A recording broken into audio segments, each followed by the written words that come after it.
Ladies and gentlemen, good afternoon and welcome to this Friday, August 30th edition of Guadalupe Valley Views. I'm Megan Barthels, joined in the studio today with the Executive Director of the Gonzales Youth Center, Chelsey Kalina. Chelsey, good to see you. Thanks for coming by. Good to see you. Thanks for having me. It's a pleasure. You know, there's been a lot of talk about youth around Gonzales, which made me think of school back in session right now and a busy time of the year for the Gonzales Youth Center. Yes, it is. It's getting very busy. We're starting to have enrollment increase, and so, of course, the more kids, the better down there at the center. So, how long have you, and I know I've asked this, and some of these questions that I'm going to ask on today's programs we have kind of discussed in a previous program, but for those of you who may not have caught the last show, I ask a couple again, so don't look at me and say, hey, you've already asked that. But how long have you been involved in the Gonzales Youth Center? This month actually makes 2 years that I've been the executive director here at the Youth Center.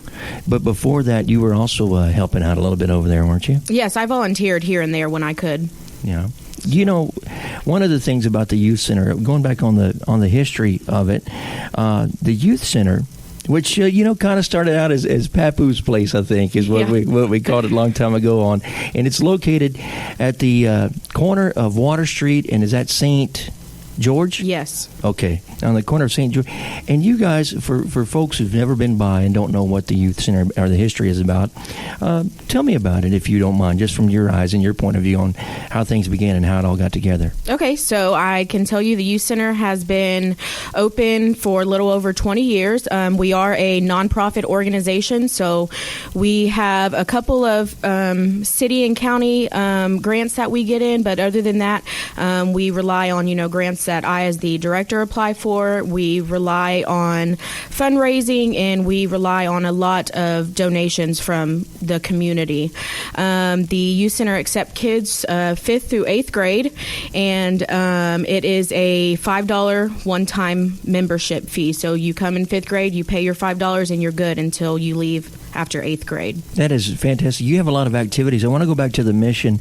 I know you can't see the screen right here, but on the website, which is gonzalesYouthCenter.org, if you don't mind, I'd like to read this mission statement on there, because it's pretty important for a lot of us that, have driven by, like I have over the years, and have seen the improvements from the, out back where you have the basketball courts and stuff like that. The mission of the Youth Center is to build a better world by producing positive, productive, progressive young people. GYC minimizes gang involvement, decreases crime, and curtails the rise of teenage pregnancy and substance abuse while building self-esteem, life skills, and community involvement. I've created a balance with being a safe, fun place where the kids want to be, and encouraging community service, teaching life skills, health education, and other enrichment programs. You take a look at some of the students that come in and participate starting in 5th grade, and it's a good, you can go in there, you can do your homework. There's a lot of games. You have a lot of programs. I mean, it is, some of the experiences, not naming any names, but you can tell a difference in a child's life when they attend the Youth Center for 3 years. I mean, they probably want to come back when they're a freshman. Yes. We actually do have a lot of kids after they leave the 8th grade. They're able to come back in 9th grade as a volunteer. And we actually, over the 2 years that I've been here, we've had several kids that want to come back and say, hey, Chelsey, can I have a volunteer application so that I can, continue being a part of the Youth Center?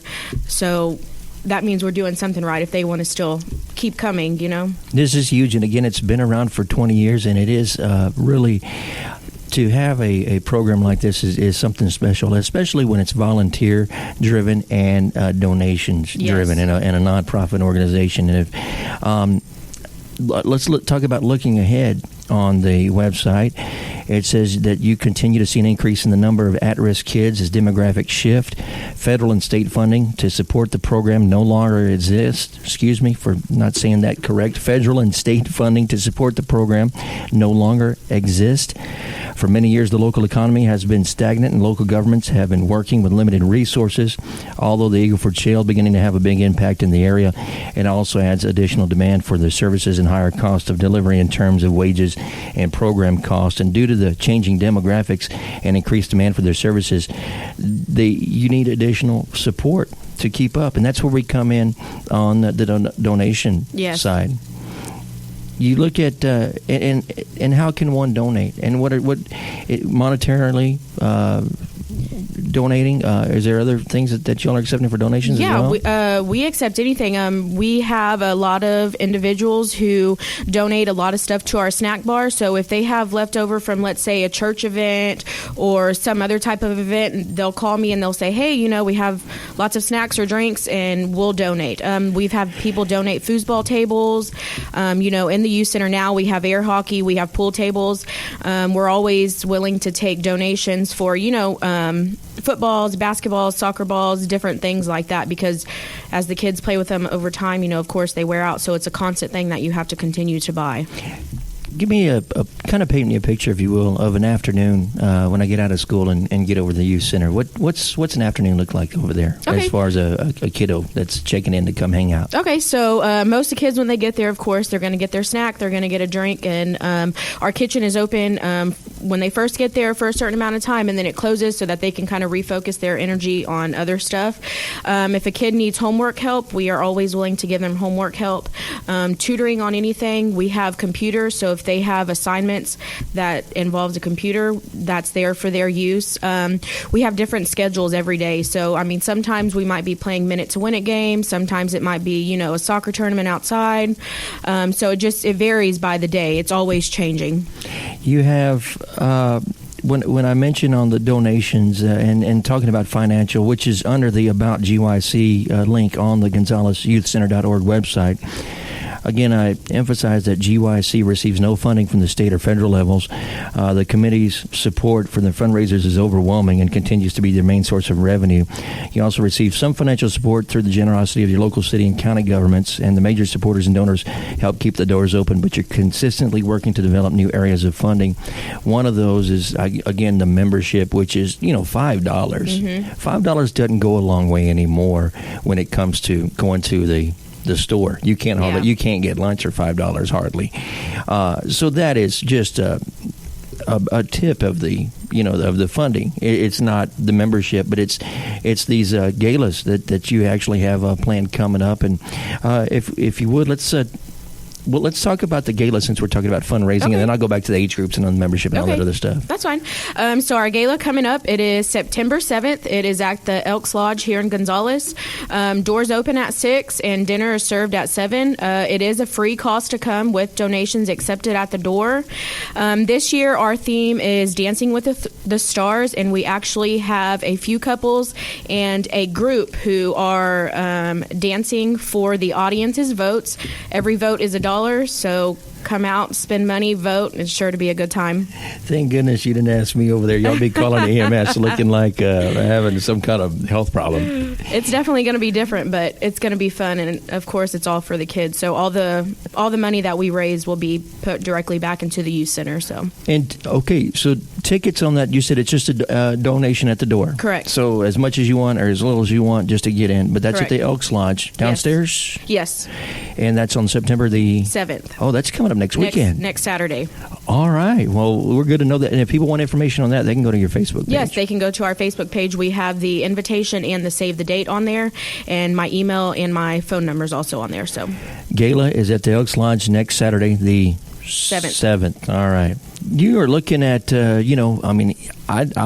can't believe here we are, sitting in September, starting on Sunday. You have, we're just like 2 months away from Halloween, and you were telling me that y'all are looking at some kind of Halloween celebration that you're kind of in the planning right now. Yeah, so it's kind of still in the works. I know for sure we're trying to make it open to the public, so I'm not sure what we're going to have, if it's, like more of a spook house, or if it's just going to be like fun outside on the basketball area with, games and pumpkin painting and things like that. So, but definitely if you just watch our Facebook page, once everything is in the works and we know for sure what we're going to be doing, it'll be posted. So we talked about the age groups. That's 5th grade through 8th grade. Mm-hmm. The membership is only $5. We talked about the gala that is coming up on Saturday the 7th at the Elks Lodge and the Halloween celebration. I want to get back over here to the website because there was so much more that I wanted to talk about as far as donating and volunteers. And if let's say you have something planned for next Saturday that you can't make, but, you take a look at the website, GonzalesYouthCenter.org, and you say, this is a good program in our community. It's good for the kids. And as we mentioned earlier, just about the mission statement, it keeps, idle idle hands, that'll always get us in trouble. I remember what we did when we were 5th through 8th grade, and we always, if we weren't occupied, we were always getting in trouble. You can ask my parents that.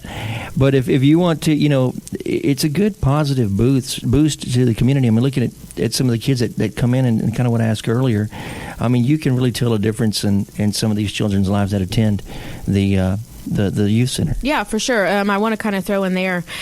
So we have a point system, and what that is the kids get points for doing a variety of things, and then it's usually the top 15 or 20 kids with the most points, they get a trip middle of the school year, and GYC pays for it. And one way you can get points is bringing me your progress reports or report cards, and your A's get more points than B's, B's gets more than C's. So, all right. That's a good way to keep them, focused on getting better grades and bringing it to me, because they know they're going to get points for those good grades, which will lead to a field trip. Where's some of the field trips been in the past that you guys have went on? In the past, we've been to Natural Bridge Wildlife Caverns. We've been to the zoo, Main Event, Slitterbahn. So the kids get to pick that. So whoever is chosen for that trip, we all sit down with them and we throw ideas out, and then we all talk about it, and then we'll come to an agreement on where they all want to go. And that's pretty exciting, because sometimes there's and I do want to say this. There's sometimes that these are only opportunities that some of these kids get to go to places like this. Oh, for sure. And I mean, the look on their face is probably priceless. Yeah, I mean, their eyes light up. Yes. And there's probably some stories there that hit you, and you just went, it makes a difference. It really does. It does. And I also want to point out, too, so we do take other field trips, throughout the year to, those same places, but it's not always necessarily paid for by GYC if the funding's not available. But I do want to say, if a kid is interested in going and they're not able to pay for it, GYC will foot the money so that they're able to go if they don't have the financial means to do so. It's just being good neighbors. I mean, you're helping, and I'm sure what they learn here from the 5th through the 8th grade will carry on through their